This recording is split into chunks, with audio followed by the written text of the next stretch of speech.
ሰላም ጤና ይስጥልን ውድ ቤተሰቦች፣ የሰዓቱን ትኩስ ዜናዎች ይዘን ቀርበናል። በቅድሚያም አርዕስቶቹን እንጠቁማለን። የቅዱስ ፓትርያርኩ አባታዊ መልእክት፣ በቀጣይ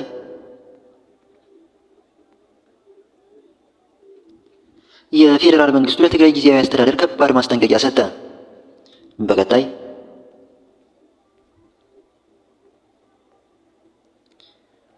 አቶ ጣዕመ ኤርትራ ድንበራችንን አልፎ ገብቷል ሲሉ ተቹ። በሌላ ርዕስ የወልቃይት ዋና አስተዳደር አቶ እሸቴ ወደ ጨለማ እንዳንመለስ በአንድነት እንስራ ሲሉ ገለጹ። በቀጣይ ሩሲያ ለማመን የሚከብደውንና 100% ውጤታማ የተባለውን የካንሰር በሽታን ክትባት ይፋ አደረገች። በቀጣይ መከላከያ ሚኒስቴር ምልመላ መጀመሩ ተገለጸ። በሌላ መረጃ ጠቅላይ ሸሪዓ ፍርድ ቤት ስለ ረመዳን ጾም መግለጫ ሰጠ።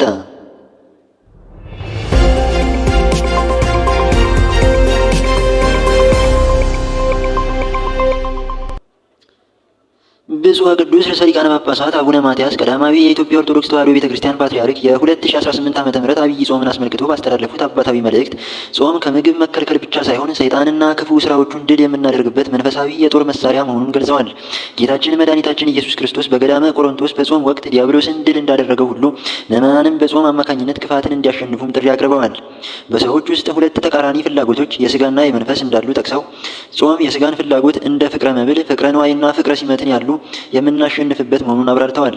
በዚህ ዘመን ከፍቅር ይልቅ ጥላቻ፣ ከአንድነት ይልቅ መለያየት፣ ከርኅራኄ ይልቅ ጨካኝነት መባባሱን ጠቅሰው ይህንንም በመንፈስ ፍሬዎች ፍቅር፣ ሰላም፣ አንድነትና ርኅራኄ መተካት እንደሚገባ አሳስበዋል። ቅዱስ ፓትርያርኩ በጾሙ ወቅት ምዕመናን ሊያከናውኗቸው የሚገቡ አበይት ተግባራትን እንደሚከተለውም አሳስበዋል። የተራቡትን ማጉረስ፣ ችግር ላይ ላሉ ወገኖች ርኅራኄ ማሳየትና መመገብ፣ የተፈናቀሉትን ማሰብ፣ ከተፈናቀሉበት ቀያቸው ተሰደው በችግር ላይ ላሉ ወገኖች ማገዝ፣ የተጠሙትን ማጠጣት፣ መሰረታዊ ፍላጎታቸውን ላጡ ወገኖች መድረስ፣ የተጣሉትን ማስታረቅ፣ በሰዎችና በቡድኖች መካከል ሰላምና እርቅ እንዲሰፍን መስራት፣ እውነተኛ ፍትህ ለተበደሉና ፍትህ ላጡ ወገኖች እውነተኛ ፍትህ እንዲሰጥ መጸለይና መስራት፣ በኢትዮጵያ ውስጥ የሚታየውን ያለመግባባትና የግጭት መንፈስ ለመቅረፍ ሁሉም በልቦ ሆነው እንዲጸልይ ጠይቀዋል። በመጨረሻም እግዚአብሔር ኢትዮጵያንና ሕዝቦቿን ይባርክ በማለት መልካም የጾም ዘመን እንዲሆን ምርቃታቸውን አስተላልፈዋል።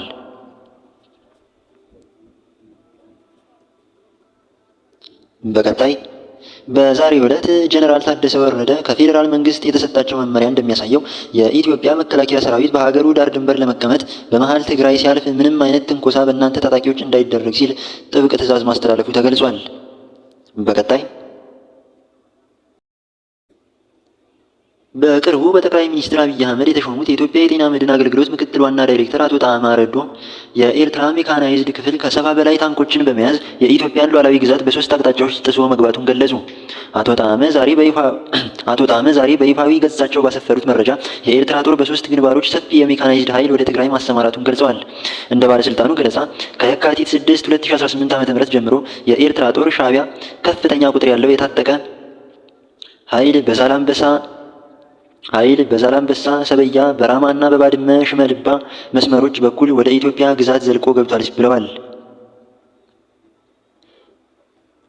በዚህ ስምሪትም ከ70 በላይ የተለያዩ የጦር ታንኮች፣ በርካታ ቁጥር ያላቸው የ122፣ 130 እና 155 ሚሊ ሜትር መድፎች እንዲሁም ልዩ ልዩ ሞርታሮች መመደባቸውን አቶ ጣዕመ ይፋ አድርገዋል። አቶ ጣዕመ በትግራይ ሊጀመር ያለው ጦርነት የሻዕቢያና የተላላኪዎቹ ፍላጎት ነው ካሉ በኋላ የክልሉ ወጣቶችና ተጋዳላዮች ለዚህ የማይመለከታቸው ጦርነት ሰለባ እንዳይሆኑና ሕይወታቸውን እንዲያድኑም ጥሪ አቅርበዋል።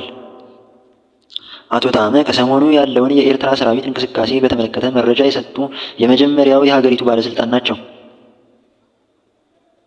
በቀጣይ የወልቃይት ዋና አስተዳደር አቶ እሸቴ ወደ ጨለማ እንዳንመለስ በአንድነት እንስራ ሲሉ ገለጹ። አቶ እሸቴ በአማራ ውስጥ የሚታዩ ልዩነቶችን ማስወገድ አለብን። ወደ ጨለማው ዘመን አንመለስም። ትግላችን ሀገርን የማዳን ትልቅ ዓላማ ነው አሉ። አቶ እሸቴ በአማራ ውስጥ የሚታዩ ልዩነቶችን ማስወገድ አለብን። ወደ ጨለማው ዘመን አንመለስም። ትግላችን ሀገርን የማዳን ትልቅ ዓላማ ነው አሉ። የወልቃይት ጠገዴ ሰቲት ሁመራ ዞን ዋና አስተዳዳሪ አቶ እሸቴ የአካባቢው ሕዝብ ወደ ቀድሞ የህወሓት አስተዳደር ወይም የጨለማ ዘመን ሲሉ የገለጹት የመመለስ ፍላጎት የለውም ሲሉ በድጋሚ ተናግረዋል። ዋና አስተዳዳሪው ይህንን የተናገሩት በጎንደር ከተማ ከሰሞኑ በተመረቀውና የተከዜ አዳኝ መንገድ በተሰኘው መጽሐፋቸው የምረቃ ስነ ስርዓት ላይ ነው።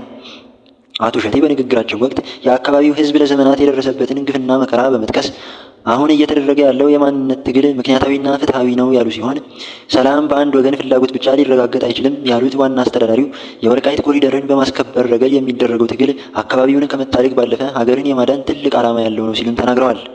እንዲሁም አቶ ሸቴ አማራ ክልል ውስጥ የሚታዩ ልዩነቶችን በማስወገድ ለትልቁ ዓላማ በጋራ መቆም ይገባል ሲሉ የተናገሩ ሲሆን ሐምሌ 5 2008 ዓ.ም የተጀመረው የነጻነት ንቅናቄ ግቡን እንዲመታ ህዝቡ በአንድነት ይቁም የሚል ጥሪም አቅርበዋል። በቀጣይ ሩሲያ ለማመን እጅግ የሚከብደውንና 100% ውጤታማ የተባለውን የካንሰርን በሽታ ክትባት ይፋ አደረገች። ሩሲያ ኤንቴሮሚክስ የተሰኘው አዲሱ የካንሰር ክትባቷ በክሊኒካዊ ሙከራዎች ላይ 100% ስኬታማ መሆኑንና ለክሊኒካዊ አገልግሎት እንዲውል መፈቀዱን አስታውቃለች። የካንሰር በሽታ ውስብስብነትና አይነቱ የበዛ በመሆኑ ማንኛውም ሙሉ በሙሉ ስኬታማ ነው የሚል የሕክምና ግኝት የዓለምን ትኩረት መሳቡ አይቀሬ ነው። ይህ ክትባት በሽታ የመከላከል ስርዓትን በማነቃቃት የካንሰር ሴሎችን እንዲያጠቃ ወይም የካንሰር ምልክቶችን ለይቶ እንዲመታ ተደርጎ የተሰራ መሆኑም ተገልጿል። ይሁን እንጂ በኦንኮሎጂ የካንሰር ሕክምና ዘርፍ 100% ስኬት የሚለው አገላለጽ አብዛኛውን ጊዜ ለአንድ የተወሰነ የካንሰር አይነት ደረጃ ወይም ለተወሰኑ የሙከራ ተሳታፊዎች እንጂ ለሁሉም የካንሰር አይነቶች ላይሆን እንደሚችል ይገመታል። ክትባቱ በዓለም አቀፍ ደረጃ ተቀባይነትን ለማግኘት ዝርዝር መረጃዎቹ በገለልተኛ አካላት መፈተሽ፣ በሳይንሳዊ መጽሔቶች መታተምና የረጅም ጊዜ የደህንነት ክትትል ውጤቶቹ መታወቅ ይኖርባቸዋል። ይህ ግኝት በገለልተኛ ወገኖች ተረጋግጦ እውነትነቱ ከተረጋገጠ በካንሰር ሕክምና ታሪክ ውስጥ ትልቅ ለውጥ የሚያመጣ ስኬት ይሆናል። ሆኖም የሙከራው ውጤት በዓለም አቀፍ የሳይንስ ማህበረሰብ በዝርዝር ተተንትኖ እስኪሆን ድረስ እንዲህ ያሉ ሰፊ የሕክምና ስኬት መግለጫዎችን በጥንቃቄና በተስፋ መጠባበቅ ተገቢ አካሄድ ነውም ተብሏል። በሌላ መረጃ መከላከያ ሚኒስቴር ምልመላ መጀመሩ ተገለጸ። የሀገር መከላከያ ሚኒስቴር ከአሁን በፊት የመከላከያ ሰራዊት አባል የነበሩ በተለያየ ምክንያት ከሰራዊት የወጡና ተመልሶ ሰራዊቱን ለማገልገል ፍላጎትና ቁጭት እያላቸው እስካሁን የመመለስ ዕድል ያላገኙ አባላትን መልሶ በሰራዊቱ እንዲያገለግሉ የምዝገባ ማስታወቂያ አውጥቷል። ምዝገባው በሁሉም የምዝገባ ጣቢያዎች እየተከናወነም ይገኛል።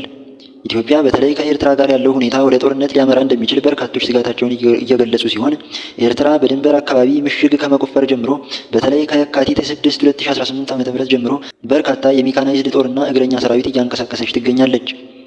በቀጣይ ጠቅላይ ሸሪዓ ፍርድ ቤት ስለ ረመዳን ጾም መግለጫ ሰጠ። ጨረቃ ማክሰኞ ምሽት ከታየች የ1447ኛው ዓመተ ሂጅራ የታላቁ ረመዳን ጾም ረቡዕ ካልታየች ግን ሐሙስ እንደሚሆን ጠቅላይ ሸሪዓ ፍርድ ቤት ገለጸ። የፌዴራል ጠቅላይ ሸሪዓ ፍርድ ቤት ለጠቅላይ ምክር ቤቱ በላከው መግለጫ ጨረቃ ማክሰኞ የካቲት 10 ሻባን 29 ከታየች የ1447ኛው ዓመተ ሂጅራ የረመዳን ጾም ረቡዕ የካቲት 11 የሚጀመር ሲሆን ካልታየች ግን ሐሙስ የካቲት 12 እንደሚጀመር ገልጿል። ለተከበረው የረመዳን ወር ጾም በሰላም ላደረሰን አላህ ምስጋና እናቀርባለን ያለው የፌዴራሉ ጠቅላይ ሸሪዓ ፍርድ ቤት ህዝበ ሙስሊሙ በጾም ወቅት ኢስላማዊውን የመደጋገፍና የመረዳዳት ተግባር የበለጠ አጠናክሮ እንዲቀጥልም አደራ ብሏል።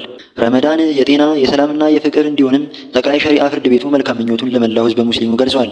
አበቃን። ቸር ያሰማን። መልካም ጊዜ ተመኘን።